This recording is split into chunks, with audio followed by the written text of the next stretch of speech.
It's been a long night. The struggle is real. It feels like got a call early this week from a young man I was mentoring as he was processing his doctoral dissertation. And as he asked me a few questions, he facilitated such a thought in me. And I said, wow, man, it's been a long night. In the midst of a government shutdown. Is going to end? Are there any new signs this week that one of the political parties might blink? On the verge of 42 million people, not certain how their meals are going to go. Turning now to a big story this morning. SNAP benefits have run out for millions, including 900,000 people here in the state of Arizona.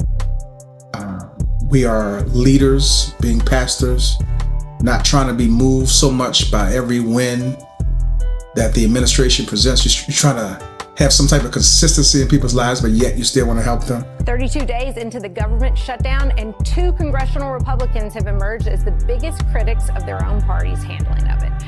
Man, it's been a long night.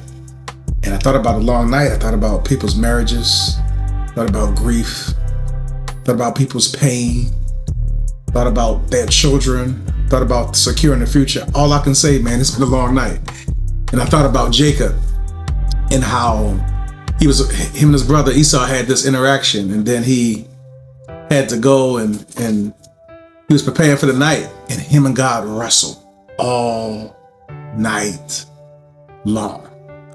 I thought about me, I thought about my brothers, I thought about those who I serve with, man, and how all of us are in this in-between time where we wrestling with God. Should I move? Should I take this money? Should I work this job? Should I have this conversation? It seems like it's a long night. I mean, dealing with financials, dealing with your emotions, dealing with your physical, dealing with your health.